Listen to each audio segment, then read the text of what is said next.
लोकसभा के लिए कांग्रेस में तो सबसे उपयुक्त उम्मीदवार रतन देवासी। बीजेपी से यदि खड़े होते हैं भीनमाल प्रेम सिंह जी है, वो उपयुक्त उम्मीदवार है। और देवजी पटेल का तो कहीं अता पता ही। भारतीय जनता पार्टी में अभी तक 60 से 70 नाम आ गए, लेकिन कांग्रेस का एक भी नाम नहीं आया। चाहता हूँ कांग्रेस के लिए एक दर्जन उम्मीदवार मतलब लाइन में लगे हुए हैं, जैसे रतन जी देवासी है, ओम सिंह जी चांद्राई है, विजय लक्ष्मी पटेल है, और भी बहुत सारे नाम हैं। जीते हुए आदमी अब विधानसभा में है तो उनको टिकट देने से कोई मतलब नहीं। हवा बनाई जा रही है कि मोदी जी की हवा है, मोदी जी की लहर है। लहर बनाई जा रही, लहर है नहीं। कि जालोर शरीर के अंदर पिछले 15 साल में क्या काम हुए? जोधपुर जाना है तो रेल कब आएगी? वो स्टेशन जाके बैठ जाएगा, रेल खड़ी मिलेगी। नाम लेके कब तक वोट लगे? काट की हांडी बार बार नहीं चढ़ती, एक बार चढ़ेगी। फिर आखिर में तो जो काम कराएगा, विकास कराएगा, लोगों के दिल से राज करेगा, वही आदमी राज कर पाएगा। उनको बड़ा बनाया, जीरो से हीरो बनाया। अब कैसे ट्रीट करना है वो उनको करना है। वो अगर बुलाएंगे तो हम चले जाएंगे, नहीं बुलाएंगे तो हम भी नहीं जाएंगे। तो ये आपको गिना गिना के दे रहे हैं कि हम आपको ये दे रहे हैं, हम मतलब भीख दे रहे हो। रतन देवासी लगातार तीन चुनाव हारेगी। क्या आपकी पार्टी लगातार 3 चुनाव हारती यहाँ से, तो क्या टिक पाते? भारतीय जनता पार्टी तो 3 नहीं 13 चुनाव आ रही है पूरे हिंदुस्तान में। पूरे हिंदुस्तान में 2 सीटें थी और हम अब 400 पार का नारा कर रहे हैं। क्या बात कर रहे हैं? अब पेपर लीक नहीं होना चाहिए। बजट में पेट्रोल और डीजल का पर वैट कम करेगी। क्या हुआ? पेट्रोल और डीजल पर इन्होंने बात तक नहीं की और सबसे कम रेट होगी। अब तुरंत देखोगे इस बात के लिए। अगर भाजपा 2024 के चुनाव नहीं जीतती है तो भाजपा के लगभग 99% नेता जेल में होंगे या फिर विदेश में भाग जाएंगे। इतना भ्रष्टाचार कर रहा है सरकार। आप पंजाब में देखो तो भ्रष्टाचार की तूती बोली है। दिल्ली में भ्रष्टाचार होता है। न मोदी जी का घर है न योगी जी का घर है। मोदी जी और योगी जी का घर नहीं है, लेकिन अमित शाह जी का तो है। ईमानदार राजनीति में कोई नहीं है, और जो ईमानदार है वो राजनीति में नहीं है। इनका काम है आरोप लगाना, और लगाना भी चाहिए तो लगाते, अपने नेता भी लगा देते हैं। लेकिन दो कास्ट थी यहाँ की, जो नारायण सिंह जी के फेवर में नहीं थी। सिंह जी देवल को 90,000 से ऊपर वोट मिले। कोई छोटी मोटी बात नहीं है। जीतने वालों ने कई प्रधान बना दिए। प्रधान की सीट एक है यहाँ पे, 10 प्रधान बना दिए। इन्होंने कई सरपंच बना दिए। नहीं, गलत बात कर रहे हैं हमारे मुकेश जी, गलत बात कर रहे हैं। हमने किसी को वादा नहीं किया है, हमको जनता ने आशीर्वाद दिया है। किया बाकी वादा तो किया होता, अंडरग्राउंड वादा तो देखो राजनीति में करना ही पड़ता, सब करते। नारायण सिंह जी का हार का कारण एक ही है, कांग्रेस की सरकार थी, ये विकास कर नहीं पाए। अधिकारी के ऊपर इनकी कोई कंट्रोल करना चाहूंगा, लेकिन सभी नेताओं को, दोनों पार्टियों के नेताओं को जांच करनी चाहिए। यहाँ पर 8 लाख के खरंजे का बिल उठ चुका है, और मैं सामने देख रहा हूँ कि एक भी वो भ्रष्टाचार की जनक है, स्वीकार कर रहे हैं। हाँ तो अच्छी बात है। देखो ऐसे व्यक्ति सामने आने चाहिए। करना चाहते ही नहीं। मैं तो कहूँ ये नेता अभी तो भाग्य है रानीवाड़ा का कि इनको जिता देते हैं। का भी दौर चल रहा है, आप काफी इंटरेस्ट ले रहे हैं। नहीं सर, मेरे तो कोई नौकरी में नहीं है। मैं सारे विधायक सामने खड़े हैं और कोई विरोध नहीं किया, सबने समर्थन किया कांग्रेस का। तो वहां से पर्ची नहीं आता है। ऑर्डर क्लियर करना पड़ेगा कि जिलों पर जो स्थिति उन्होंने रखी है वो लोकसभा चुनाव से पहले क्लियर करनी पड़ेगी। पार्टी अपनी जुबान पे कायम रहती है। भारतीय जनता जिला बनेगा 100% रहने वाला साचोर में नहीं रहेगा। को लाओ जो कहीं आगे तो बढ़े, कम से कम। ये क्या बात है, मरने को आ रहे हैं, सारे टिकट दे देते हो आप। रमीला जी को टिकट दिया था, वहाँ रामलाल जी बूढ़े थे इसलिए जालोर में रमीला जी को दिया, उसमें भी उसमें कांग्रेस के प्रत्याशी खड़े हो गए, इसलिए हारी, नहीं तो जीती वो। नमस्कार, मैं हूं रविंद्र सिंह उमट और आप देख रहे हो सर्कल न्यूज। सर्कल न्यूज का खास कार्यक्रम पॉलिटिकल चौपाल। सर्कल न्यूज का ये पहला एपिसोड है। पहले हमने पंचायत चौपाल का आयोजन किया था और आज पॉलिटिकल चौपाल का आयोजन हमने किया है। लोकसभा चुनाव, अंतरिम बजट और विधानसभा चुनाव के नतीजों को लेकर ये पॉलिटिकल चौपाल का सर्कल टीम ने आयोजन किया है। हमारे वरिष्ठ सहयोगी गुमान सिंह जी राव से कहूंगा कि आप पॉलिटिकल चौपाल का शुरुआत करें। मैं गुमान सिंह। सबसे पहले हम शुरुआत कर रहे हैं हमारे जो सीनियर आज के जो है नरेंद्र जी है, पूर्व प्रधान है, उनसे आज सियासी चौपाल को लेकर सबसे पहला सवाल मेरा यही है कि लोकसभा चुनाव आगे हैं, नजदीक हैं, और इस लोकसभा चुनाव को लेकर आपको कैसा सांसद चाहिए दोनों पार्टियों के, आप बताएं। छोड़ो। धन्यवाद सर। लोकसभा चुनाव अभी इसी महीने में आचार संहिता लग जाएगी। आज की तारीख में लोकसभा के लिए कांग्रेस में तो सबसे उपयुक्त उम्मीदवार रतन देवासी है। अगर वो खड़ा होता है तो जरूर 100% चुनाव जीतेगा, मुझे विश्वास है। और दूसरा, बीजेपी से यदि खड़े होते हैं तो राव साहब, जो भीनमाल प्रेम सिंह जी है, वो उपयुक्त उम्मीदवार है। और देवजी पटेल का तो कहीं अता पता ही नहीं, क्योंकि वो ऑलरेडी विधानसभा में हार चुके हैं, तो लोकसभा में अब वो चल नहीं पाएंगे। देवजी पटेल का दावा है कि मैं टिकट किसी भी सूरत में लेके आऊंगा और जीतूंगा। अगर लाएंगे तो विधानसभा वाली स्थिति हो जाएगी, फिर तो आपके कहने का मतलब जमानत जब्त हो जाएगी। कांग्रेस को सीट बाईपास देनी पड़ेगी। 25। रतन देवासी में क्या पात्रता है, योग्यता क्या है? करिश्मेटिक आदमी है, और दूसरा इसका पार्टी और जनता पे डायरेक्ट पकड़ है, और हर जाति में इस चुनाव से मालूम चल गया कि काफ़ी लोकप्रियता है उसमें। और हालांकि मैं तो उनका घोर विरोधी हूं, तो भी मैं चाहता हूं कि ऐसा आदमी आए और लोकसभा में प्रतिनिधित्व करे, तो कांग्रेस पूरे भारत में ही मजबूत हो सकती है। ये मेरा विचार है। मुकेश जी किसको प्रत्याशी बना रहे हैं, संभावना क्या है? आज तो हमारा पंडित दीनदयाल उपाध्याय का पुण्यतिथि है, तो सबसे पहले उनके चरणों में मैं नमन करता हूँ। अंत्योदय के प्रेरणा थे वो, लैंड के अंतिम व्यक्तित्व वो आगे लाते थे। जी, भारतीय जनता पार्टी का जो प्रत्याशी है वो है कमल का फूल। हम व्यक्ति पर आप वो नहीं करते फॉक्स, प्रत्याशी होगा वो कमल का फूल होगा। और राजस्थान की 2500 सीटें जीतेंगे, उसमें जालू प्रमुख रूप से है। नहीं ये तो आपने चलो मौखिक बात की है, पार्टी लाइन के हिसाब से बात की। हकीकत क्या चीज है, कौन दावेदार प्रबल है? जो दावेदारी भी है, जो देख रहे हैं वो होर्डिंग्स लग रहे हैं, पोस्टर लग रहे हैं, प्रचार हो रहे हैं, करोड़ों रुपए खर्च हो रहे हैं, इस बारे में क्या कहना है? देखो, भारतीय जनता पार्टी एक ऐसी पार्टी है जहाँ लोकतंत्र जिसको सही मायने में कहें, सबको अभिव्यक्ति की आज़ादी है। आप देख रहे हो कि भारतीय जनता पार्टी में अभी तक 60 से 70 नाम आ गए, लेकिन कांग्रेस का एक भी नाम नहीं आया। आदरणीय भाई साहब फरमाए अभी, तो पहली बात सुन रहे हैं हम लोग, लेकिन कांग्रेस का अभी कोई उम्मीदवार का नाम नहीं आ रहा है, ढूंढने को नहीं मिल रहा है। और इनके पास जो अभी माननीय विधायक जी का नाम जो फरमाया आप, तो मतलब प्रत्याशी है वो बने हुए हैं विधायक, उनको ही आगे कर रहे हैं। लेकिन भारतीय जनता पार्टी के पास अभी 60-70 नाम तो आपके सामने है, पत्रकार मोदी के सामने, जनता के सामने, इसलिए कमल का फूल ही प्रत्याशी हो। परशुराम जी, कांग्रेस पार्टी की बात है, इनका मुकेश जी का ये है कहना है कि कांग्रेस से कोई आदमी तैयार नहीं हो रहा क्या? बिल्कुल सर, कांग्रेस से सबसे पहले तो मैं तैयार हूँ। अच्छा, 14 फरवरी को मैं प्रेस कॉन्फ्रेंस कर रहा हूँ और आप लोगों को बुलाऊंगा। और हम भी 30 साल से पार्टी के अंदर काम कर रहे हैं। तो जैसे अभी नरेंद्र जी ने नाम लिया, वो लोग तो पहले लड़ चुके हैं और अभी सेठ भी है, और जीते हुए आदमी अब विधानसभा में है, तो उनको टिकट देने से कोई मतलब नहीं है। आपकी दावेदारी का आधार क्या है? हमारी दावेदारी का आधार हमारा काम और कांग्रेस पार्टी। वो काम तो बताइए आप।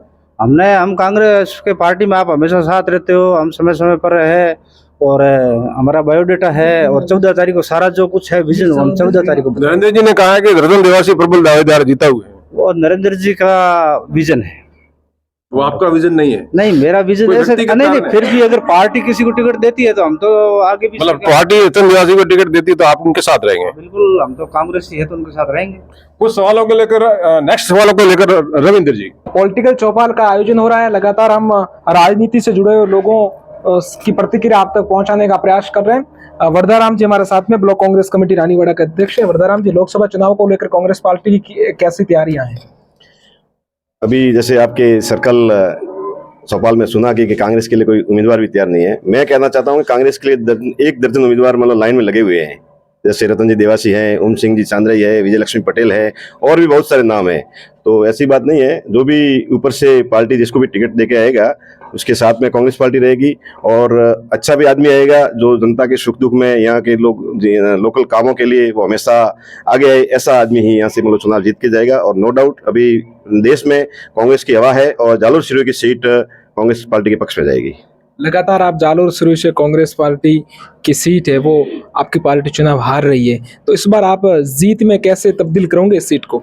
वो सियासी समीकरणों के आधार पे हम हार रहे थे, लेकिन इस बार समीकरण सब अच्छे होंगे, सबको अपन साथ में लेके चलेंगे, और हमको विश्वास है कि जो भी प्रत्याशी आएगा उसके लिए हम तन मन से मेहनत करके उसको जिताने की कोशिश करेंगे और जीतेगा। नरेंद्र जी ने रतन देवासी की बात कही कि रतन देवासी इस बार जालोर सिरोही लोकसभा सीट से उपयुक्त कैंडिडेट है। हाँ, रतन जी भी हैं, वो वर्तमान में यहाँ से रानीवाड़ा विधानसभा सीट से 22,000 से जीते हुए हैं। लोगों के हमेशा सुख दुख में वो इन्वॉल्व होते, भागीदार बनते हैं, और कार्यकर्ताओं का काम भी करते हैं। और जब भी उनकी सरकार थी कांग्रेस पार्टी की, और वो खुद हारे हुए थे, फिर भी रानीवाड़ा में जो ऐतिहासिक काम हुए वो रतन देवासी जी के ही द्वारा हुए हैं। तो रतन देवासी जी भी यहाँ पर बहुत मजबूत कैंडिडेट हैं, और यदि उनको पार्टी यहाँ से टिकट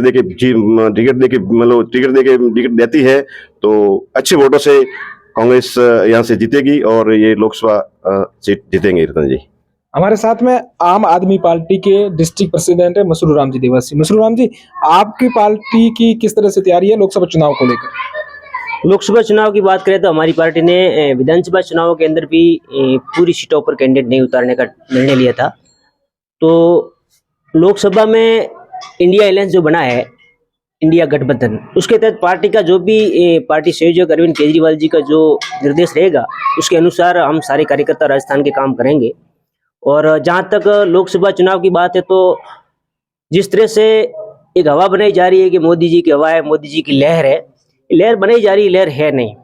भगवान श्री राम के नाम पर अपनी नैया पार लगाना चाहते हैं।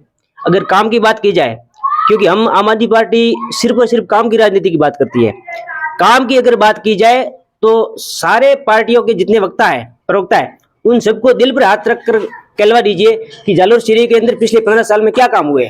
भारतीय जनता पार्टी को हमने सीट दी थी, पूरी जनता ने यहाँ की, लेकिन काम क्या हुआ, मुख्य काम क्या हुए? कोई मुख्य काम नहीं। जो घिसे पिटे रेगुलर काम होते हैं वो चलते रहते हैं, विधायक करवाते हैं, और बाकी जो नगर पालिका होते हैं, बाकी सांसद की ओर से कोई किसी प्रकार काम नहीं हुआ। इसलिए भाजपा के खिलाफ यहाँ की जागरूक लोगों की हवा है। क्या कहोगे मुकेश जी? देखो, अपने सरकार मोदी जी की है, केंद्र सरकार। काम गिनाने जाऊं तो सुबह से शाम हो जाएगी, शाम से सुबह हो जाएगी। रही बात भाई साहब ने जो बताया पार्टी के भाई काम कर रहे हैं, विजन है। अभी आप सब देख रहे हो, सरकार यदि 1-2 महीने में जेल से चलेगी। भ्रष्टाचार दिल्ली में कितना हुआ, किस विषय में हुआ, और वो क्या कर रहे हैं जनता के सामने। और यहाँ जो जालोर सिरोही वाला विकास की बात है, मोदी जी ने विकास को कोई जाति नहीं देखी है, कोई क्षेत्र नहीं देखा है। आप रेलगाड़ी का आप देख रहे हो, दोहरीकरण हो रहा है। आप इलेक्ट्रिक वाले खंभे देख रहे हो, सपने में नहीं सोचा था हमने। आप बस स्टैंड पे जैसे जाते हो कि कोई भी बस भिनमाल 700 की मिल जाएगी, खड़े हैं। आज इस क्षेत्र के लोग रेलवे स्टेशन जाएंगे, समय पूछ के नहीं जाएंगे कि आज जोधपुर जाना है तो रेल कब आएगी। वो स्टेशन जाके बैठ जाएगा, रेल खड़ी मिलेगी। ये जो मोदी जी का विजन है, आप रोड का देख लीजिए, टेलीफोन डिपार्टमेंट देख लीजिए, मोबाइल का युग देख लीजिए, कंप्यूटर का युग देख लीजिए, सारी कोई भी ऐसा विषय नहीं है। अब मेडिकल डिपार्टमेंट का देख लीजिएगा। आप हर आदमी ऐसा समझता है कि मैं विदेश में इलाज कराने जाते थे, अब वो सब भूल गए। पैसा वाला हो या गरीब हो, सबको मोदी जी ने सुविधा दी है। आप 5 स्टार हॉस्पिटल में अपना इलाज करा सकते हो और बिना पैसे करा सकते हो, ऐसी सुविधा प्रदान की है। नरेंद्र जी, मुकेश जी ने जैसा कहा कि देश के अंदर विकास की लहर चल रही है, मोदी जी के नेतृत्व में जो सरकार चल रही है केंद्र में, उन्होंने बहुत सारा विकास किया है। क्या कहोगे आप? मुझे तो भाई साहब विकास कहीं दिखता नहीं है।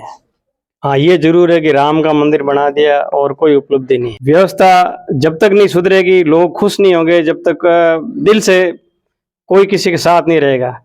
भले ही आपका वो सामने दुश्मन है, पर काम करता है तो अपने आप आपका हाथ वोट उसकी तरफ चला जाएगा। मोदी जी, मेरे ख्याल में हम यहाँ खड़े इनमें से एक को भी नहीं जानते। नाम लेके कब तक वोट लगे? काट की हांडी बार बार नहीं चढ़ती, एक बार चढ़ेगी। फिर आखिर में तो जो काम कराएगा, विकास कराएगा, लोगों के दिल से राज करेगा, वही आदमी राज कर पाएगा, नहीं तो कुछ नहीं। ठीक है, आते हैं आज मतलब सन 1951 से लेके आज तक कितने लोकसभा और विधानसभा के चुनाव हुए, जिन्होंने काम किए लोगों के दिलों में, वही लोग आज याद है। आप देख लीजिए, आज मतलब आजादी में भी वही आदमी मतलब टिक पाए हैं, चाहे भले उनका कितना ही विरोध करे। अंबेडकर है, नेहरू जी है, गांधी जी है, ऐसे ऐसे कितने ही महापुरुष है, उन्हीं के नाम याद करते हैं। बाकी कितने लड़े थे। जो लोग हिंसा के रूप में या किसी को जबरदस्ती जेल में डालने से कोई अभी आगे नहीं बढ़े। वो एक ही इंदिरा जी एक टाइम में डाला था, ये स्थिति हो गई थी कि वो जेल में डाले 18 महीने और राज चला गया। आदमी हमेशा लोगों के बीच में बैठता रहे, 24 घंटे फोन उठाए, कोई भी पार्टी हो वो आदमी जीतेगा, भले पड़े रहो। आज मिश्रू जी हमारे मिले, खुश है, इन्होंने 2000 वोट लाए, पर ये अगर मान लो बीच में दिलों से राज करे, हो सकता है युवा नेता आगे बढ़ जाए, सारों को पीछे छोड़ दे। ये तो दौड़ है, राजनीति एक दौड़ है। कब किस टाइम में लोग दौड़ में आगे निकल जाए कुछ नहीं कह सकते। गुमान सिंह जी भी आगे निकल सकते हैं, पुरी जी भी आगे निकल सकते हैं, भाग्य किसी का छुपा नहीं रह सकता। ये तो मीडिया है, टीचर है, किसान है, इसमें से ही लोग आगे बढ़ते हैं। और हम तो चाहते हैं आए जो हमारे समस्याएं उठाए। अब आज की तारीख में सरकार ने आते ही सारे काम बंद कर दिए। 5 किलोमीटर का अगर मान लो रोड सही होता तो रानीवाड़ा भीनमाल पहुंच जाती रोड, जिसकी जगह वो और टूट रही है, पानी आ रहा है, लोगों के अंदर व्यवस्था नहीं है। आज भी मैं तो कह रहे थे कि आज वो भी सिरोही में आया था, मुख्यमंत्री जी मान लिया है, उन्होंने कोई स्टेटमेंट नहीं दिया। वो एक नगर पालिका है, नगर परिषद का चेयरमैन और ईओ ने मिलके पता नहीं वो आंगनवाड़ी कार्यकर्ताओं के साथ कितना दुराचार किया, उसके बारे में कुछ नहीं कर पाए, बोला ही नहीं। आज मतलब कौन सा नेता बोला कि साहब ये किया है? तो ये तो आइए सामने, जनता के सामने स्थिति है। तो ऐसे कई वो भेड़िए बैठे, आप उनको क्यों नहीं आगे लाते? आपने कानून बना रखा है, फांसी बना रखी है, आजीवन कारावास है, आप उनको लाओ, हम भी आपके साथ सहयोग देंगे। केंद्र में जो मोदी सरकार काम कर रही है और प्रदेश में जो भजनलाल सरकार काम कर रही है, उसको लेकर आप क्या कहोगे, आपकी क्या प्रतिक्रिया है? देखो केंद्र में मोदी सरकार तो अपने हिसाब से काम कर रही है, वो अलग बात है। भजनलाल जी की सरकार अभी अभी आई है और नए है, सारा मंत्रिमंडल नया है, तो 15-20 दिन महीने में अपने क्या आकलन कर सकते हैं? वो अभी तक अपनी सीट भी ठीक से जमा नहीं पाए हैं। तो विकास तो अशोक जी का किया हुआ है, गहलोत साहब का। अवैध खनन पूरी तरह से बंद किया है। जी बिल्कुल, अवैध खनन पे इन्होंने जरूर कैबिनेट का फैसला लेके और वो सब कर रहे हैं कोशिशें, और इसके खिलाफ वैसे होना भी चाहिए, बहुत पहले हो जाना चाहिए था। एनजीटी वगैरह इन सबको मिलकर कर लेना चाहिए। पर्यावरण का बहुत ज़्यादा नुकसान हो रहा है। रानीवाड़ा क्षेत्र में अवैध खनन का भी मामला बहुत गंभीर है, तो इस पर भी विचार करना चाहिए। तो उन्होंने अगर किया है तो स्वागत है उनका, और भी अगर आगे काम करेंगे। अभी तो 1 महीना भी नहीं हुआ है, तो उनका अपने आकलन कैसे करेंगे? और उसके बाद अभी आचार संहिता लगने वाली है, तो भजनलाल जी की तो आकलन अपने अभी नहीं कर सकते। और मोदी जी का तो मुकेश जी बता ही रहे हैं। अब मैं तो कांग्रेसी आदमी हूँ, इसलिए मोदी जी का गुणगान तो नहीं कर सकता। ये काम कैसे है? और आपने दोहरीकरण की बात करी है, तो ये तो बहुत पहले हो जाना चाहिए था। कोई भी सरकार आओ, बीजेपी आओ, कांग्रेस आओ, ये तो दोहरीकरण तो सन 2000 के आसपास हो जाना चाहिए था। 20 साल लेट हो रहा है। तो हमारे सहयोगी पुरेश पटेल, अब मैं चाहूंगा कि पुरेश पटेल आगे की जो पूरा कार्यक्रम संभाले, आप अंतरिम बजट को लेकर प्रतिक्रिया लें जो पॉलिटिकल लोग हैं उनसे। नमस्कार, मैं पुरेश पटेल। अब मेरे साथ में जो सवाल जवाब करने के लिए तैयार हैं परशुराम जी टागा से। मैं शुरुआत करता हूं तिखे लाल मिर्च जैसे सवालों से। परशुराम जी अपना हैंडफोन थोड़ा अंदर रखिएगा। अब मेरा पहला सवाल आपसे, आपकी और रतन देवासी की जो 36 का आंकड़ा है, वो हमेशा आप कुछ अलग वे में चलते हो, मीडिया के सामने आते हो तो जब चुपके से बैक गेयर लगा देते हो, नहीं मैं रतन जी के साथ में हूँ, और सोशल मीडिया पे पर्सनल मिलते हो, कई ऐसी बयानबाजी करते हो। आखिर रतन जी और आपका बीच का मामला क्या है? अब मामला हमारे तो कुछ भी नहीं है, राजनीतिक विचारधारा है। और मैंने कभी चुपके से भी नहीं कहा और कभी मीडिया के सामने भी नहीं कहा कि हम उनके साथ, पार्टी अगर जिसको टिकट देती है, हमारा एक ही सवाल है, मैं कांग्रेसी हूँ, और कांग्रेस जिसको टिकट देती है उनके साथ रहना पड़ता है, और आगे भी अगर टिकट देती है तो हम रहेंगे। विधानसभा चुनाव में जब टिकट को लेकर गहमागहमी चल रही थी, आपने एड़ी चोटी का जोर लगाया, आखिर टिकट रतन देवासी को मिला, फिर भी आपने साथ नहीं दिया। नहीं, एडी चोटी का जोर तो क्या, मैं भी टिकट मांग रहा था, मेरे साथ और भी कई लोग टिकट मांग रहे थे, टिकट उनको मिल गया। और हमारी यही बात थी कि अगर जिसको टिकट मिलेगा हम उनके साथ हैं, तो हम कांग्रेस पार्टी के साथ थे। आगे क्या? आगे मैं लोकसभा की टिकट मांग रहा हूँ। 14 फरवरी को मैं मतलब एक तरह से लॉन्चिंग करूंगा लोकसभा के उम्मीदवार के लिए। पिछली बार मैंने 14 फरवरी को विधानसभा की दावेदारी करी थी, और इस बार लोकसभा की दावेदारी करी। आपके करियर में एकमात्र चुनाव जीतने का जो क्रेडिट आपको जाता है, वो भी क्रेडिट रतन देवासी के द्वारा आपको दिया जाता है। 4-4, 5 बार चुनाव हार जाना। तो अगर ये क्रेडिट रतन देवासी को जाती है, तो 2005 में भी रतन देवासी मेरे साथ थे, मैं उनके साथ था, 10 में भी था और 15 में भी था। तो 3 बार मैं कैसे हार गया, और चौथी बार कैसे रतन देवासी ने मुझे जिता दिया? ये तो कांग्रेस पार्टी की विचारधारा थी। हम ठीक से खेल नहीं पा रहे थे, या कोई परिस्थितियां खराब थी, ऐसा कुछ भी नहीं है। रतन देवासी खुद भी जीते हैं, मैं भी जीता हूँ, तो ये भी 2-2, 3-3 बार तो हार चुके हैं पहले। अब आपकी जानी दुश्मनी बन चुकी है। नहीं, जानी दुश्मनी तो ऐसा क्या है, हमारे तो कोई कभी आमने सामने जाना, एक दूसरे से बात करना है, वो उनका लुकआउट है। वो चलिए दोबारा आपसे लौटेंगे। हमने उनको बड़ा बनाया, 0 से हीरो बनाया। अब कैसे ट्रीट करना है वो उनको करना है। वो अगर बुलाएंगे तो हम चले जाएंगे, नहीं बुलाएंगे तो हम भी नहीं जाएंगे, ये बात है। बाकी पार्टी में साथ है। ठीक है, मैं लौटता हूँ वापस। मेरे साथ में पूर्व प्रधान नरेंद्र जी बिश्नोई है। नरेंद्र जी प्रधान साहब, आपसे बात करते हैं। अभी जो अंतरिम बजट पेश किया गया, अब उस बजट के बारे में बताइए, कैसा बजट है? ये केवल अंतरिम बजट मान लो या लेखानुदान मान लो, पहली बार वित्त मंत्री बनी है भाजपा की दिया कुमारी जी। उन्होंने केवल कांग्रेस को कोसा है। अगर उन्होंने वो देखा ना विधानसभा में, केवल उन्होंने कहा कि पूर्ववर्ती सरकार ने ये किया है और हम ये कर रहे हैं, हमें वो घाटा छोड़ के गए। ये प्रधान साहब, मैं चाह रहा हूँ कि आप अपनी आत्मा की आवाज बोलिए। मेरी आत्मा की आवाज है कि बजट में इन्होंने कोई भी राहत नहीं दी है। क्या लोगों को जो 1000 रुपये पेंशन मिलती थी उनको 1150 रुपये दिए रहे, गलत है? कम ही है। मैं तो कहता हूँ 5,000 रुपए देना चाहिए, आज 1,000 रुपए 1,100 रुपए पिछली सरकार में आपने कितना बढ़ाया? मैं तो उन्हीं की खिलाफत कर रहा था। मैं कहा कम से कम किसी को जीविका यापन योजना के तहत अच्छी रकम तो दीजिए जिससे उसका जीवन यापन चले। ये तो मजाक हो गया। वो कह रहे ना कि वो बकरी के मुंह में एक घास का तिनका दे रहे हो, उसे क्या फर्क पड़ता है? जो बकरी 24 घंटे खाती है, गांव में जो गरीब लोग है क्या स्थिति है आप देखो तो सही। आप पहले राशन में आप देखो, शुरू में कांग्रेस पार्टी आई थी तो गेहूं, चावल, शक्कर, तेल, केरोसिन सब फ्री देते थे और बहुत कम पैसों से देते थे। आज वो स्थिति कहाँ है? आज मैंने देखा 1947 में 30 पैसे किलो गेहूं, 4-6 पैसे, ये 12 पैसे आटा किलो, ये ऐसी स्थिति थी यार। कितनी महंगाई बढ़ रही है। आप कम से कम उस महंगाई के हिसाब से उनको जीवन यापन के लिए लोगों को, तो आप तो एकदम ये कह रहे हो, कटोरा पकड़ा रहे हो कि आपका एक टाइम का पेट ही नहीं भर रहा है ना, आप कह रहे हो इतने हम दे रहे हैं। और पहले तो नहीं गिनाते थे, पहले पुराने टाइम में कांग्रेस का आप देख लो, हिस्ट्री देख लो, इवन अटल बिहारी वाजपेयी के टाइम में देख लो कि उन्होंने नहीं कहा कि हम आपको ये दे रहे हैं। अब तो ये आपको गिना गिना के दे रहे हैं कि हम आपको ये दे रहे हैं, हम मतलब भीख दे रहे हो। भाई यही भारत सरकार का इनकम किया, जीएसटी करिए और आप उन पे बांट रहे हो और कह रहे हैं कि हम आपको दे रहे हैं। हाँ, आप अपने जेब से देते हो तो मान ले कि हाँ भाई साहब आपने दिया। आप सरकारी कोष से दे रहे हो, उनको कह रहे हैं कि हमने आपको ये दे दिया, हमने आपको दे दिया। ये तो एक तरह से आप उसके ऊपर प्रधान साहब आप मानते हो उस दौर से अब दौर में काफी चीजें परिवर्तित हो चुकी है? उस समय कुछ अलग चीजें हुआ करती थी, अब उसमें जरूरतें कम थी, अब जरूरतें बढ़ गई हैं, खर्चे कम थे अब खर्चे बढ़ गए हैं। विकास तो हुआ है कि नहीं हुआ? उसमें कितना विकास, अब कितना विकास हुआ? पहले यदि मान लो एक कर्मचारी को 10 रुपए भी मिलती थी तनख्वाह, उसका घर चल जाता था। आज की तारीख में 50,000 रुपए ही अगर तनख्वाह मिलती है तो उसका घर नहीं चल पाता। हकीकत ये है, महंगाई इतनी बढ़ गई है, मुद्रास्फीति कम हो गई, इतना मतलब आंकड़ा से तो कोई। आप बजट को लेकर संतुष्ट नहीं है? नहीं, बिल्कुल नहीं है। जितनी बहुत सारी घोषणाएं हुई, कोई कुछ भी नहीं है। इन्होंने कहा कि हमने ये कर दिया, वो कर दिया, पर हकीकत में मौके पे क्या है? अब आपकी उम्र 60 से ऊपर हो गई होगी, मेरी 70 साल हो गई। तो अभी उन्होंने घोषणा की है कि 60 साल से ऊपर के जो भी बुजुर्ग व्यक्ति हैं उनको रोडवेज में 25% छूट मिलेगी, किराए में 50।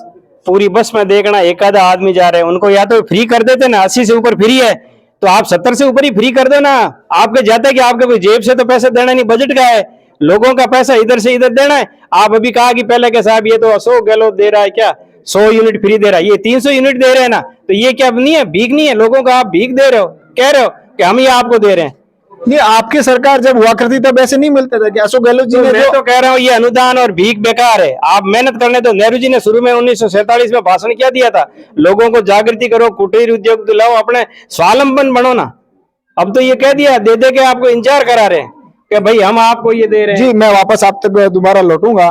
मुकेश जी, प्रधान साहब का आरोप है सरकार ने अभी जो अंतरिम बजट पेश किया है, दिया कुमारी जी ने कांग्रेस वालों को कोसा है, संतुष्ट नहीं है, खराब बजट पेश किया, क्या कहेंगे? तो कोसना नहीं कोसना वो तो पार्टी का काम है। प्रधान जी कह रहे हैं बिल्कुल। हाँ, प्रधान जी अपना विचार तो व्यक्त करेंगे। प्रधान जी वही तो ये आजादी दी है साहब, भारत का लोकतंत्र यही तो लोकतंत्र है, कोई अपनी मनोवृत्ति आगे ला सकता है। देखो, भारतीय जनता पार्टी सबका साथ सबका विकास पे विश्वास करती है और हमने जो आप बजट के बारे में बताओ। बजट के बारे में बताने साहब, भारतीय जनता पार्टी का देखो 2,000 रुपया किसानों के खाते में एक्स्ट्रा देखी, 300 यूनिट बिजली फ्री देखी, और ये सोलर सिस्टम वाला जो सिस्टम है, अभी लोग बिजली पे निर्भर हो गए, आपके गोवा ठप हो गया, कोयला नहीं मिलेगा।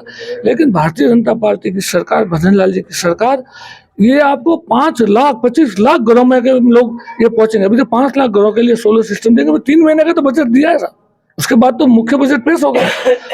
इसके अलावा ऐसा कोई काम नहीं है जो जनता से जुड़ा नहीं हो, गरीब से गरीब आदमी। आप जो आवास योजना चल रही है, पहले इंदिरा आवास बनते थे, पूरे गांव में 10-12 होते थे, वो भी पैसा आता था, लोग 50,000 में से 20,000 कोई लेता, कर्मचारी खा जाता, क्या होता।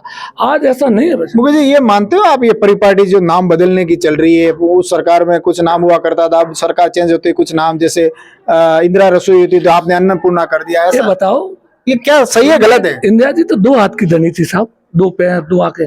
अन्नपूर्णा तो 1000 हाथ वाली माता है, माँ का नाम था पहले, उन्होंने बदल दिया, भाजपा ने कोई नहीं बदला नाम। अन्नपूर्णा देवी का नाम है जो 1000 हाथ धारण कर दिए, और नाम बदलने की परंपरा तो गांधी परिवार है ही नहीं, नाम तो उन्होंने बदला है। प्रियंका जी ने वाड्रा से शादी की, फिर भी गांधी लगा रहे। इंदिरा गांधी ने किससे शादी की? फिरोजी से की, फिर भी वो गांधी लगा। मुझे एक सवाल थोड़ा बजट से लिंक से हट हमारा के, तो वही नाम है। एक सवाल आपसे ये मैं अंतिम पूछता हूँ, फिर आगे बढ़ता हूँ आगे। जिस तरह रतन देवासी लगातार तीन चुनाव हारेगी, क्या आपकी पार्टी लगातार 3 चुनाव हारती यहाँ से तो क्या टिक पाते? देखो, भारतीय जनता पार्टी या कांग्रेस पार्टी, चुनाव है, जनता के बीच में जाएंगे, जनता निर्णय करती है, इसमें कोई नहीं, टिकना या फील्ड में रहना, नहीं। फील्ड में तो रहते ही है, लगातार 3 चुनाव हारने के बाद क्यों नहीं रहते हैं? भारतीय जनता पार्टी तो 3 नहीं 13 चुनाव आ रही है पूरे हिंदुस्तान में। पूरे हिंदुस्तान में 2 सीटें थी और हम अब 400 पार का नारा कर रहे हैं। क्या बात कर रहे हो साहब? 3 क्यों है? आजाद भारत में तो हम कोई चुनाव आ रहे हैं, अब तो हम आगे और बढ़ रहे हैं। चलिए मेरे सहयोगी आप तक पुनः पहुंचेंगे। वरदाराम जी, बजट को लेकर चर्चा करते हैं, क्या कहेंगे आप? कांग्रेस राजस्थान का जो बजट अभी भजनलाल सरकार ने पेश किया है ना, वो बिल्कुल निराशाजनक बजट है। और उन्होंने जो कांग्रेस की जो जन कल्याणकारी योजना थी, वरदाराम जी, एक कहावत है ना, अपनी माँ दूसरे की माँ ढाकण, नहीं वो वाली बात नहीं है। वास्तविक आप उसका आंकलन करो बजट का, कि जो भी राजस्थान में कांग्रेस की सरकार थी और जो जन कल्याणकारी योजनाएं लोगों के लिए, आम पब्लिक के लिए, मजदूरों के लिए, युवाओं के लिए जो लाई थी, उसको सबको बंद कर रही है और अपने सिरे से नई योजनाएं ला रही है। तो वो धरातल पे कब मतलब लागू होगी वो तो वो ही जाने। बाकी जैसे राजीव गांधी युवा मित्रों को लगाया था कांग्रेस सरकार ने, 50,000 लोगों को रोजगार दिया था, उनको आते ही उन लोगों को उन्होंने हटा दिया। तो ये क्या अच्छा किया क्या इन लोगों ने? इस बात से खुश होकर विपक्ष मजबूत होना चाहिए, और विपक्ष मजबूत अपने कब बताएगा? जब वो सत्ता पक्ष का विरोध करेगा, और विरोध करेगा तो सत्ता पक्ष 50,000 जो ये मित्र हैं उन्होंने हटाया 5,000। देखो, मैं बताऊं, पहले तो आंकड़ों में गफलत है। अभी आपने कल परसों देखा होगा, प्रबोधक बेचारे कब से तड़प रहे थे, उनको परमानेंट करने का काम किया भारतीय जनता पार्टी की। अभी 1 महीने की सरकार, आप बोल रहे हो कि 1 महीना हुआ है, आप नए 70,000 भर्ती हमने अभी घोषणा कर दी है। और जो बदमाशी हुआ है, हर पेपर लीक हो गया था, आप कहाँ हटा रहे? नहीं हटाने के बाद लाखों लोगों को आपने पेपर लीक करके हटा दिया उनके दिमाग से। वो ओवरेज हो गए बेचारे, लोग फांसी खा के मर गए, बहनें मर गई, भाई मर गए, एक 6 बहने, एक भाई था, वो फांसी पर लटक के मर गया। और आप भारतीय जनता पार्टी को उन्होंने हटा दिया। कांग्रेस का दावा है कि कांग्रेस वाले कह रहे हैं 70,000 भर्तियां तो हमारे कार्यकाल की पेंडिंग है, वो कर रहे हैं। अरे कांग्रेस ने तो खूब पेंडिंग छोड़ी है साहब, जाती जाती सरकार ने खूब घोषणा की है। तो ये पेंडिंग वाली भगवान करेगा उनकी घोषणा हम पूरी करें।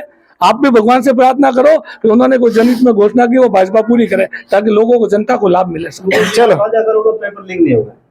क्या कहा परशुराम जी? मैं मुकेश जी को यहाँ कहूंगा रानीवाड़ा में, बाकी जयपुर तक तो मेरी आवाज जाए नहीं जाए, मुकेश जी को कहूंगा अब पेपर लीक नहीं होना चाहिए। बिल्कुल सही बात है। हाँ, पर वो जिला साचों से हमको नहीं चलो ठीक है, जिला साक्षर नहीं होना चाहिए तो पेपर लीक नहीं होगा। चलिए फसरू जी, आपसे बजट के बारे में तो काफी चर्चा हुई, मैं आपसे सीधा सवाल करता हूँ, एक बजट के बारे में अंतिम सवाल पूछूंगा। आप कह रहे हो कि हम अब एनडीए गठबंधन में जुड़े हुए हैं, कल इंडिया गठबंधन, कल ही पार्टी ने घोषणा कर दी हमारा किसी के साथ में गठबंधन नहीं है। तो आप चुनाव कह रहे हो कि हम तो इंडिया गठबंधन से चुनाव लड़ेंगे, क्या मामला है? उन्होंने तो घोषणा कर दी कि हम किसी के साथ नहीं है, आप यहाँ से चुनाव लड़ेंगे? बात ये है, मेरी यहाँ निजी बात मैं नहीं करूँगा। पहली बात तो मैं बजट के लिए करूँगा, इस सवाल का जवाब बाद में दूंगा। बजट के लिए जो मुख्य बात करनी थी इन लोगों ने की नहीं है। बजट में भारतीय जनता पार्टी ने पिछले विधानसभा चुनाव से पहले पूरा का पूरा प्रचार, जिसका फोकस पेट्रोल और डीजल पर डाल दिया था।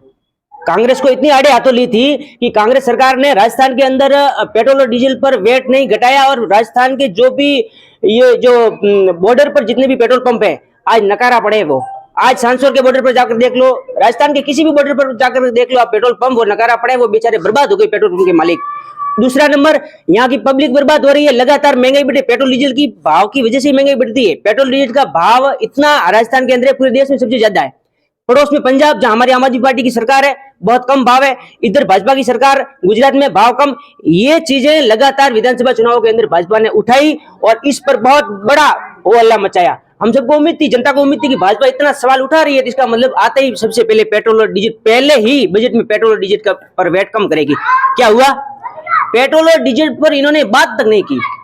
अब राजस्थान की जनता लोकसभा चुनाव में इनको सबक सिखाने के लिए तैयार बैठी है। दूसरी बात आपने जो करी गठबंधन की, इंडिया गठबंधन का जो लास्ट, मसरू जी, पूर्व में कांग्रेस की सरकार थी, रेट तो उस समय बढ़ी हुई थी, अब भाजपा की सरकार आई, अब आप करो सबक सिखाने की बात, तो कांग्रेस और भाजपा दोनों कांग्रेस को सब रेट कांग्रेस की सरकार ने बढ़ाई थी तो कांग्रेस को सबक सिखा दिया लोगों ने। अब रेट घटाने के लिए भाजपा की सरकार लोगों ने लाई, जनता लाती है, सरकार तो जनता ने लाई। अब जनता भी नहीं भाजपा की नहीं घटाएगी तो लोग भाजपा को सबक लोकसभा में सिखा देंगे, ये बात है। पेट्रोल और डीजल का पर वेट कम होना बहुत जरूरी है। महंगाई का मुख्य कारण ही पेट्रोल डीजल है। देखो, पेट्रोल डीजल के लिए बात भारतीय जनता पार्टी के मैनिफेस्टो में है, और भजनलाल सरकार ने पहली बार जब विधानसभा पहली बार ही बुला दी तो उन्होंने तुरंत इस पे एक कमेटी बना दी है कि कैसे इसको कम से कम करना है। हिंदुस्तान में नजर पेश होगी आने वाले दिनों में, चुनाव से पहले, चुनाव ने अभी आपको ये देखने को मिल जाएगा। इसके लिए एक समिति बनाई है कि पेट्रोल और डीजल में राजस्थान को कैसे मजबूत करें, और सबसे कम रेट होगी। आप तुरंत देखोगे इस बात के लिए भारतीय जनता पार्टी इसके लिए कृत संकल्प है।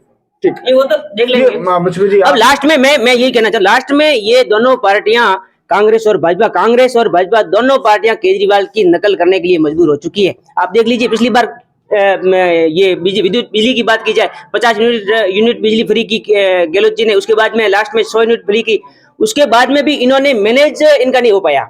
अब इन्होंने 300 यूनिट का लॉन्च किया। आप कह रहे हो कि कांग्रेस और बीजेपी है जो केजरीवाल की नकल करने के लिए तैयार है हुए, लेकिन आपकी पार्टी के जो नेता है मनीष सिसोदिया जेल में बैठे हैं। जेल में तो देखो कितना भ्रष्टाचार बड़ा है दिल्ली में। आज दिन तक उनके ऊपर 1 रुपए का करप्शन, अगर तो जेल ऐसे कैसे जेल डाल दिया? जेल में कई सारे आज तानाशाही चल रही देश के अंदर। जेल में क्यों डाला? तानाशाही चल रही है लगातार। हर विपक्षी नेता को जेल में डाला जा रहा है। संजय सिंह जी को जेल में डाल दिया, कई अभी सोरेन साहब को जेल में डाल दिया। हर विपक्षी को जेल में डाला जा रहा है ताकि 2024 के चुनाव जीते जा सके। अगर भाजपा 2024 के चुनाव नहीं जीतती है तो भाजपा के लगभग 99% नेता जेल में होंगे या फिर विदेश में भाग जाएंगे। इतना भ्रष्टाचार कर रखा है भाजपा के लोगों ने। तो आप लोग आवाज नहीं उठा रहे, मुकेश जी क्या कहेंगे? एक भ्रष्टाचार का आरोप बता दे इस 10 साल की सरकार में मोदी जी का, एक सरकार। और ये तो केजरीवाल जी की सरकार, आप पंजाब में देखो तो भ्रष्टाचार की तूती बोली है। दिल्ली में यदि तो न्यायपालिका है ना, उस पर तो आपको विश्वास है, और वहां से आपको जमात नहीं मिल रही। यदि कोई, मैं आपको यदि गलत फंसा भी देता हूँ, गलत जेल में भी डाल दें तो सरकार को फटकार मिलती है, पुलिस वालों को फटकार मिलती है। कानून अपना काम कर रहा है, और वो जेल जा रहा है। अभी ईडी के सामने पेश क्यों नहीं हो रहे भाई? बार 5 सम्मन दे दिए। उन्होंने अभी दावा किया है कि अभी सरकार नहीं बनी 2024 में। भारतीय जनता पार्टी सीना छोड़ा करके घूमती है, और भारतीय जनता पार्टी का कार्यकर्ता इसके लिए गर्व महसूस करता है कि 1 रुपए का न भ्रष्टाचार होता है, न मोदी जी का घर है, न योगी जी का घर है, न किसी को बहन को आगे बढ़ाना, न बहनों को आगे बढ़ाना है। ये भारतीय जनता पार्टी है। केजरीवाल जी ने तो तैयारी कर ली है अपनी मिसेज को बढ़ाना। मोदी जी और योगी जी का घर नहीं है, लेकिन अमित शाह जी का तो है। एक दो का नहीं है, बाकी सबका तो है। तो ऐसा कुछ नहीं है, ईमानदार राजनीति में कोई नहीं है, और जो ईमानदार है वो राजनीति में नहीं है। अमित शाह के ऊपर आरोप लगाए, इनका काम है आरोप लगाना, और लगाना भी चाहिए। तो लगाते अपने नेता पे लगा देते हैं, लगाना ही चाहिए आरोप, ये तो लगाएंगे। पर हम बेदाग हैं, आरोप लगे, पानी आप कितने लाओ, हमारे ऊपर पानी किससे जितना डालोगे कमल उतना ही खिलेगा। बेदाग है, कोई बात नहीं। मुकेश जी, आपके आमरण अनशन भूख हड़ताल का क्या हुआ? आप सांचौर से हटने की मांग कर रहे थे। सरकार जालोर जिला से जो रातों रात इन्होंने बिना कोई वो हो गया और ये होगा, ये बिल्कुल होगा। सांचौर जिले से हम लोग अलग हो जाएंगे और तुरंत होंगे। इसके लिए माननीय मुख्यमंत्री ने घोषणा भी कर दी है, समिति अलग से कर दी है, हम लोगों की वार्ता हो गई है, और सारा काम हो गए। अपनी मांगे 100% पूरी होगी, इसमें मुझे पूरा विश्वास है। एक मेरा सवाल है मुकेश जी से कि इस बार सांचौर और रानीवाड़ा में जालोर महोत्सव होगा क्या? देखो, जालोर में से तो 10, 11 और 12 शुरू हो गया। मुझे मालवाड़ा में मेरी तैयारी हो गई थी और करना था, लेकिन वहाँ जहाँ हम प्रोग्राम करते हैं वहाँ एक ही दीवार में हमारा जो एक बूथ अध्यक्ष है उसकी डेथ हो गई। ताबूत की कील आखिरी महेश बोरा ही साबित हुए। मतलब महेश बोरा। हाँ, मैं मेरे सहयोगी भंवर सिंह जी को आमंत्रित करता हूँ आगे ये माइक संभालें और नेताओं से सवाल जवाब करें। भंवर सिंह, धानोर। रतन देवासी लगातार 2 बार चुनाव हारे थे, अब की बार इनको जीत मिली है। आपकी क्या प्लानिंग थी, आपका क्या एजेंडा लेके आप जनता के बीच गए थे? हम 2 बार हारने के उपरांत जब हमारी सरकार बनी और जब सरकार नहीं थी तब भी हम लोगों के बीच में रहे, लोगों के हमेशा सुख दुख में हम खड़े रहे, लोगों के काम करवाए, और उसी बदौलत ये लोगों ने हमको आशीर्वाद दे करके 2 बार हारने के बाद में तीसरी बार हमको भारी मतों से जीता कर यहाँ से विधानसभा भेजा है। जनता के बीच में जाके आपने वादे किए हैं अब की बार जीतने के लिए, आपकी सरकार जयपुर में नहीं है, क्या आप वादे पूरे कर पाओगे? जो वादे किए हैं उस पर हम कोशिश करेंगे पूरा करने की। हम सरकार से भी रिक्वेस्ट करेंगे, यदि होने लायक काम है तो सरकार भी करेगी, भले सरकार नहीं हो, लेकिन रानीवाड़ा में तो कांग्रेस की सरकार है ना। आप जीत का श्रेय किसको देना चाहेंगे? जनता को। कांटे से फूल बनाया है और हमको बादशाह जो दी है रानीवाड़ा की जनता ने, उसके लिए हम रानीवाड़ा की जनता का साधुवाद ज्ञापित करते हैं। कि जीत का श्रेय आप उन बूथों को दीजिए जहाँ पर काउंटिंग कर लो जहाँ पर कास्टिज्म हुआ है, तो वो सबसे ज्यादा तो उनको धन्यवाद है, उन्होंने जिताया है। बाकी आम जनता की बात नहीं, मैंने जनता की बात की है ना, जनता में सब आ गए। जैसे हमारे पूर्व अध्यक्ष परशुराम जी कह रहे हैं कि जिन बूथों ने के आपको उनको धन्यवाद देना है, मैंने पूरी रानीवाड़ा की जनता को, तमाम जनता को, जिन्होंने प्रत्यक्ष अप्रत्यक्ष रूप से जो भी मतलब कांग्रेस पार्टी का सपोर्ट करके जो कांग्रेस को विजय दिलाई, उसके लिए मैं सभी को धन्यवाद देता हूँ। प्रत्यक्ष और अप्रत्यक्ष में कौन है? नहीं, जैसे मतलब कोई जैसे नहीं जो भी है, मतलब जो वोट आए हैं, जैसे पहले कांग्रेस 2018 में। ढाका जी आप कुछ कह रहे थे? नहीं, मैं मतलब इतना खुला तो नहीं कह पाऊंगा, लेकिन दो कास्ट थी यहाँ की, जो नारायण सिंह जी के फेवर में नहीं थी। कुछ भाजपा पदाधिकारियों के भी ऑडियो वायरल हुए थे, इसके बारे में आप क्या कहेंगे? अब क्या हुआ, तो जब ऑडियो वायरल हो गए तो मैं क्या कहूंगा, वो ऑडियो खुद कह रहा है। देखो, नारायण सिंह जी देवल को 90,000 से ऊपर वोट मिले हैं, कोई छोटी मोटी बात नहीं है। आप सारी गणित करते हो, बाकी कई गणितें होती है, सारी बातें इस माइक पर नहीं बोल सकते, पर 90,000 वोट मिलना कोई कम बात नहीं है। भारतीय जनता पार्टी में लगातार 2 बार जीत गए और तीसरी बार सरकार हवा थी कि बीजेपी की सरकार जयपुर में बन रही है, फिर भी यहाँ रानीवाड़ा में हार। देखो, यहाँ पे जीतने वालों ने कई प्रधान बना दिए, प्रधान की सीट एक है, यहाँ पे 10-10 प्रधान बना दिए। किसने बनाए प्रधान? कांग्रेस वालों ने वादा किया लोगों से, इन्होंने कई सरपंच बना दिए। नहीं, गलत बात कर रहे हैं हमारे मुकेश जी, गलत बात कर रहे हैं। हमने किसी को वादा नहीं किया है, हमको जनता ने आशीर्वाद दिया है। बाकी हमने किसी से प्रधान का वादा किया है, न सरपंच का वादा किया है। लोगों ने खाली हमने मूर्तियां लगाई चौराहे पे और सभी समाजों को साथ लिया, ये किया। बाकी वादा तो किया होता, अंडरग्राउंड वादा तो देखो राजनीति में करना ही पड़ता, सब करते हैं। क्यों नहीं कहते आप? मैं खुलकर ही तो कह रहा हूँ, चौराहे बनाए हैं, मूर्तियां लगवाई है, तभी तो हम जीते हैं। गलत मैं कहने वाला हूँ, मैं जुड़ तो रही हूँ, मैं तो पार्टी कार्यकर्ता हूँ। ढाका जी आपको खुल के माइक पे नहीं बताएंगे। आप यदि मतलब ढाका जी से बात कोई सुननी है या कोई बात मतलब ज्ञात करनी है, तो आप ढाका जी से जाके मिलेंगे। नारायण सिंह जी का हार का कारण एक ही है, कांग्रेस की सरकार थी, ये विकास कर नहीं पाए, अधिकारी के ऊपर इनकी कोई कंट्रोल नहीं। विकास क्यों नहीं कर पाए भाई? ये तो वो किसने रोका था उनको? नहीं कर पाए। नहीं, नारायण सिंह जी के टाइम में विकास, नारायण सिंह जी को विकास करवाने में अड़चन किसने डाली? अड़चन सरकार नहीं डाली, जयपुर में सरकार कांग्रेस की थी। यही हाल अब होगा भाई। देखो, विकास जब तक नहीं होता, लोगों को नहीं दिखता है काम, जब तक नहीं है। अभी जैसे बीच में अभी रतन देवासी क्या काम नहीं करवा पाएंगे? नहीं करवा पाएंगे, देखना आप। ये तो अभी ब्लॉक अध्यक्ष जी ने कहा था कि रतन देवासी के टाइम में ऐतिहासिक काम हुए हैं। अभी ये आपके पास में यहाँ पे भवन एक पंचायत समिति का, रतन देवासी मंत्री थे तब जाके ये चालू हुआ था, अभी तक ऐसा ही पड़ा है। ये प्रधान क्या कहेंगे आप? पंचायत समिति का? हाँ, पंचायत समिति वाला ये, इसमें काफी पैसे खर्च हो चुके हैं, और जहां तक मेरी जानकारी है, मैं किसी पर ब्लेम नहीं लगाना चाहूंगा, लेकिन सभी नेताओं को, दोनों पार्टियों के नेताओं को जांच करनी चाहिए। यहाँ पर 8 लाख के खरंजे का बिल उठ चुका है, और मैं सामने देख रहा हूँ कि एक भी वो ब्लॉक नहीं है। ये 24 लाख का है। सरकार आपकी थी, सरकार किसी की भी हो, मैं तो वो दोनों ही कह रहा हूँ, हम हमारी थी तो हम गलत है। 8 लाख का यहाँ से बिल उठा है खरंजों का। देखो, कांग्रेस तो भ्रष्टाचार की जनक है, ये स्वीकार कर रहे हैं। हाँ, तो अच्छी बात है। देखो, ऐसे व्यक्ति सामने आने चाहिए जो स्वीकार करे बात को कि भ्रष्टाचार हुआ है, और मैं इस बात के लिए कांग्रेस वालों को धन्यवाद दूंगा। 88 में दानदाताओं ने बस स्टैंड बना के दान दिया, आज तक चालू नहीं हुआ। दोनों पार्टियों का एमएलए आगे वो बढ़ावा, देखो बसें कहाँ है, बेतरतीब बसें खड़ी रहती है, टैक्सियां खड़ी रहती है, आज भी वो कर रहे हैं। वहां लोग रात को शराब पीते हैं, बोतलें पड़ी रहती है, सफाई नहीं है। आज वो कम से कम करोड़ों रुपए का नहीं तो उसे उपयोग करो, या तो कोई और आया, आप ऑफिस खोलो ना, नगर पालिका नहीं खोली, आप उसका ऑफिस खोल दीजिए, सरकार के हाथ में अधिसूचना निकाल के कल कीजिए। आप विकास करना चाहते ही नहीं। मैं तो कहूँ ये नेता अभी तो भाग्य है रानीवाड़ा का कि इनको जिता देते हैं, नहीं तो मेरे को धन्यवाद प्रधान साहब। मैं हमारे वरिष्ठ सहयोगी गुमान सिंह जी से कहूंगा आप आगे बढ़ाए कार्यक्रम को। मैं खाली 2 सवाल ही कहूंगा। एक तो पर्ची वाली सरकार, ये सरकार इतनी फेमस क्यों हो रही है? पर्ची वाली सरकार थोड़ा बताया।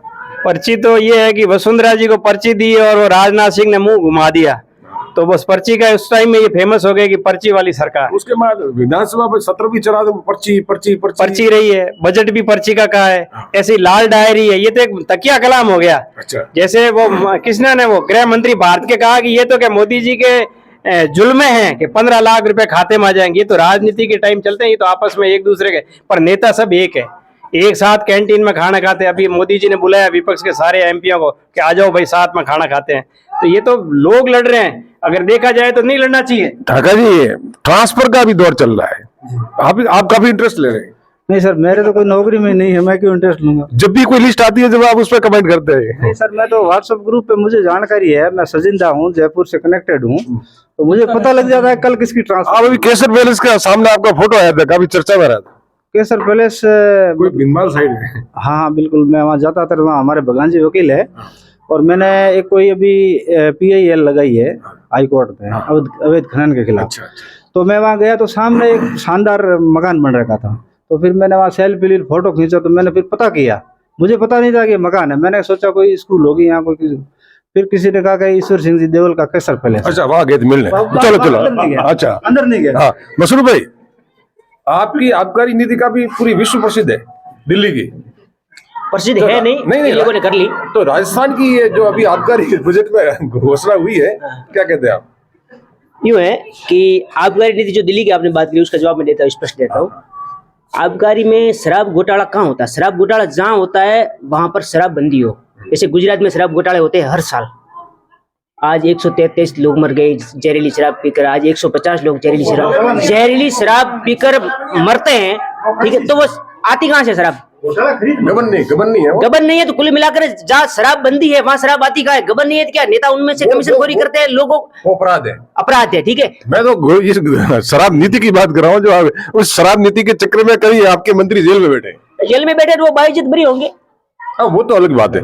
राजस्थान में बाइज्जत बरी होंगे। राजस्थान की जो अभी एक भी हमारे नेता पर 1 रुपए का ब्लेम अब तक नहीं लगा है। नहीं, अभी आपने स्टडी की राजस्थान में जो अभी बजट में जो आबकारी नीति की घोषणा हुई है, मतलब अभी इसके बारे में मैंने ज्यादा स्टडी नहीं की है, लेकिन मैं कह सकता हूँ राजस्थान के अंदर जो भी आबकारी नीति की घोषणा हुई, वो जो भी नीति बनाई होगी, वो पहले कांग्रेस ने भी बहुत भ्रष्टाचार इसमें किया और ये भाजपा भी करेगी, ये फाइनल। अरे तो मालूम नहीं, लेकिन ये जो आम आदमी वाले मसरूफ जी कह रहे हैं, तो क्या गुजरात में जो घोटाला नहीं, गुजरात में तो वो क्राइसिस कह सकते हो आप, यहाँ स्कैंडल कह सकते हो।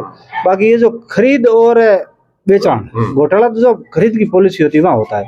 और अब इतनी बड़ी संस्था अगर वहाँ जांच कर रही है, इतने दिन जेल में रहे हैं, जज भी बैठते हैं, लंबी चौड़ी फौज होगी क्योंकि वो वहाँ के शासन में है दिल्ली के, तो वकील भी होंगे, तो इतना तो हाँ बिल्कुल ब्री तो नहीं है। ब्री होते तो कब से निकल जाते हैं, और जज भी उनको ब्री कर देते हैं। सुप्रीम कोर्ट का मामला है। चलो हाँ, मुकेश जी, आपकी अब क्या जो आबकारी मंत्री जी ने जो घोषणा की, इसमें गोदाम 1 के 2 किए, क्या फायदा होगा उससे?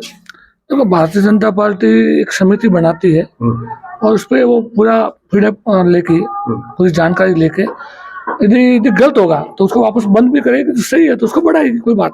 ये पूरे राजस्थान में 2 गोदाम किए यहाँ, बॉर्डर पे। हर दुकान पे एक गोदाम था ना, प्रावधान जी, वहाँ डबल किया। वो फिर ध्यान नहीं था। अगर तो क्या कहना आपके? अगर बॉर्डर पे अगर 2 गोदाम है तो गाड़ी आराम से ब्रेक, क्यों गुजरात में बंदी है शराब की, महंगे भाव में बिकता है, क्यों हमको पता है, हमको रास्ता निकल आएगा। हाँ, अच्छा, नया रास्ता है। तो जैसे 4 गाड़ी उधर लग जाएगी, 4 उधर लग जाएगी, तो मतलब माल ज्यादा बिकेगा अगर बॉर्डर पे है तो। एक मेरा गुमान सिंह जी ये था प्रश्न, अपन यहाँ आए थे तो यहाँ पर वो 2, एक तो पैसेंजर गाड़ी थी और एक एक्सप्रेस गाड़ी जा रही थी। एक्सप्रेस गाड़ी 3 नंबर पे रुकी थी और लोकल गाड़ी 1 नंबर पे रुकी। वहां पर ओवर फुट ब्रिज नहीं होने से वो लोग पेशेंट बूढ़े वहां से कूद के और इस प्लेटफार्म पे आते हैं, उनको बड़ी तकलीफ होती है। ये रानीवाड़ा की बहुत भारी समस्या है, इसकी ओवर फुट ब्रिज बहुत जल्दी बनना चाहिए जिससे सबको अपने राहत मिले। अभी बैठे बैठे मैंने देखा कि वह लोग आ रहे, बड़ी मुश्किल से उतर के हाथ करके फिर इनको ऊपर खींच रहे हैं। देखो, बहुत अच्छी बात बताई भाई साहब ने, ये बनना भी चाहिए। अभी मैं आपको एक खुशखबरी दे दूं, ओवर ब्रिज बन रहा है अभी, बस कल इसका उद्घाटन हो जाएगा। नहीं, मैं निवेदन कर रहा हूँ, वो भी जरूरत है ना। फाटक आपको 1-1 घंटा रुकना पड़ता है। मोदी जी की सरकार आने के बाद उन्होंने कहा 2016 से एंड तक सब जगह काम शुरू करके, मतलब फाटक मुक्त अच्छा काम, ओवर ब्रिज तुरंत। इस बार ये चुनाव होते ही, ये रेलवे नहीं बनाएगी, मैं बताऊं सर, बनाना चाहिए। रेलवे का अपना विजन है, पैसा अपना विजन है। Bharatiya Janata party double engine सरकार है, अब तो डबल इंजन की सवारी है। आपका अपना मानना है, लेकिन ये जो आप ओवर ब्रिज की बात कर रहे हो रानीवाड़ा में ROB, तो ये तो पहले से ही सैंक्शन है और अभी बनेगा, तो इसमें आपकी डबल इंजन सरकार का कोई मतलब नहीं, रेलवे का मतलब नहीं है, PWD बना रही है। नो डाउट रेलवे में काफी अच्छा काम हुआ है, रेलवे में अच्छा काम साहब। ये केंद्र सरकार की योजना है कि फाटक मुक्त करना है। कोई राजस्थान सरकार बनाती है, भले वो किसी भी पार्टी की हो, तो कभी के बन जाते हैं। ये डबल सरकार से निवेदन है, ये सिंगल बन रहा है, ये डबल बने तो भविष्य में, क्योंकि सांचौर ये आबू रोड है ना, डिफेंस रोड है, तो बड़ी बड़ी गाड़ियां चलेगी। यहाँ पर जैसे मालवाड़ा में है तो बहुत ही सिंगल है, देखो आपने को आमने सामने गाड़ियां हो तो पूरा ये पुल धूसता है। तो मैं चाहता हूँ मजबूत और दोहरा बने, आने जाने का बने, तो उसमें बहुत ही फायदा रहेगा। हालांकि उसमें मेरी जमीन जाती है तो कोई तकलीफ नहीं है, पर एक ही जगह डबल लाइन निकलती है ना आने की और जाने की, तो ये बहुत बढ़िया होगा। पीडब्ल्यूडी भी सरकार का हिस्सा है। पीडब्ल्यूडी कोई अपना सरकार नहीं है भाई, वो भारतीय जनता पार्टी के अंदर में ही है सरकार। पीडब्ल्यूडी कोई अपना कोई सरकार नहीं है, पीडब्ल्यूडी हम बनाते हैं, हमको पीडब्ल्यूडी नहीं बनाना। नहीं, ये मैं वो नहीं कहता आप बनाओगे, लेकिन जहाँ पर ओवर ब्रिज की बात है वो पीडब्ल्यूडी बनाती है। रेलवे कभी ओवर ब्रिज नहीं बनाता है, रेलवे अंडर ब्रिज बनाता है। लेकिन ये पहले से सेक्शन है, कांग्रेस सरकार ने बनाई थी, नहीं बना वो अलग चीज है। देखो ओवर ब्रिज में केंद्र सरकार का भी पैसा लगता है और राज्य सरकार का भी इसमें हिस्सा होता है। यदि जानकारी नहीं तो जानकारी ले लीजिएगा, हो सकता है कम ज्यादा जानकारी हो, लेकिन मुझे जानकारी है केंद्र सरकार का भी पैसा लगता है इसमें, राज्य सरकार। अब डीजल इंजन की सरकार है, अच्छा बनेगा, मजबूत और भ्रष्टाचार मुक्त बनेगा। रानीवाड़ा से पूर्व विधायक नारायण सिंह जी ने भी दावेदारी की है लोकसभा चुनाव में, क्या आप भी साथ हैं उनके? देखो भारतीय जनता पार्टी ऐसी पार्टी है जिसमें कोई भी, ये भारतीय जनता, आपको मालूम ही नहीं होगा कि भजन लाल जी और सबको विधायक के सामने, कांग्रेस जैसा नहीं है कि विपक्ष का नेता बनाया है अभी।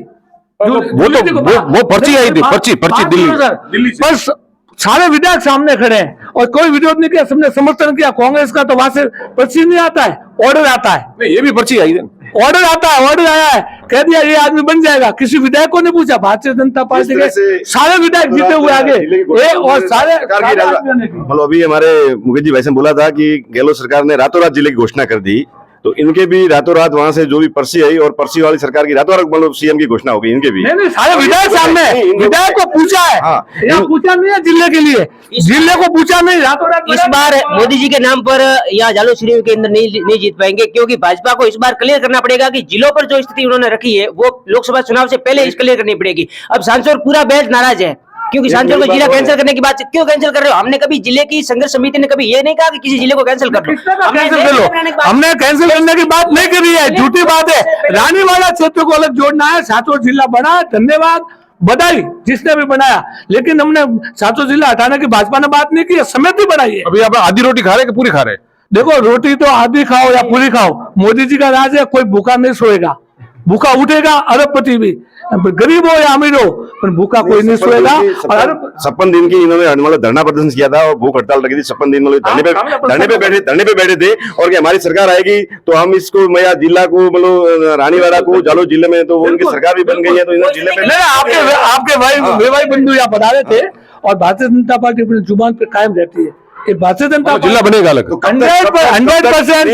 देखो इसके लिए समिति बन गई, ऐसा नहीं कि रातों रात बना देंगे, समिति बन गई है और ये आपको खुशखबरी जल्दी मिलेगी। मतलब रानीवाड़ा जालौर में जाएगा 100%, रानीवाड़ा सांचौर में नहीं रहेगा जी। तो किस में जाएगा? बिनमाल जिला बनेगा, उससे पहले यदि नहीं करते तो जालौर में जाएंगे। सांचौर के साथ अन्याय नहीं करेंगे, लेकिन रानीवाड़ा के साथ अन्याय नहीं होने देंगे और सांचौर में नहीं जाएंगे। रोटी तो पूरी खाइएगा, आधी मत खाइएगा। देखो रोटी खिलाना आपका काम है साहब, भूखा कोई नहीं सोएगा। मोदी जी ने मिशन चलाया है, अब हमने क्वांटिटी बढ़ा दी अन्नपूर्णा में, पहले आप कम देते थे, हमने 600 ग्राम कर दिया, अब रोटी पूरी कर दी है साहब। चलो रविंद्र जी, तो आज ये जो पॉलिटिकल चौपाल थी, अंतिम सवाल मेरा एक रहेगा, संक्षिप्त में बताइए सर, विधानसभा चुनाव के नतीजे कैसे रहे? रानीवाड़ा में आपकी जीत हुई तो प्रदेश में आपकी हार हुई, तो अब इसमें तो सर ये तो आंकड़े है, इसमें क्या बताऊं मैं से आ रही है। मैं आपने को कम से कम 50 सही टिकट देते तो सरकार आती, आँख खुल दी रही थी कांग्रेस वालों की, और वो देखे कि हम ये इतने विकास कराए हमारे नाम से मिल जाएंगे। आज की तारीख में किसी के कहने के पीछे लोग पीछे करो, मतलब शिवराज जी को टिकट गलत दिया है। हाँ गलती दिया है, उनके मतलब जवान को देना चाहिए। मैं तो बूढ़ों के खिलाफ हूँ, मैंने कहा आप युवा को लाओ जो कहीं आगे तो बढ़े, कम से कम ये क्या बात है, मरने को आ रहे हैं साले टिकट दे देते हो आप युवाओं को दो, आगे बढ़ो, जो कम से कम 20 साल तक काम तो करेंगे। रमीला जी को टिकट दिया था, वहाँ रामलाल जी बूढ़े थे इसलिए जालोर में रमीला जी को दिया, उस पर भी उसमें कांग्रेस के प्रत्याशी खड़े हो गए, इसलिए हारी, नहीं तो जीती वो भी जीती, सरोजी जीती। हमेशा कांग्रेस भीतर घास से हारती है। अगर यदि मान लो जो पार्टी का सिद्धांतवादी और साथ में रहे तो कोई हारने का सवाल ही नहीं।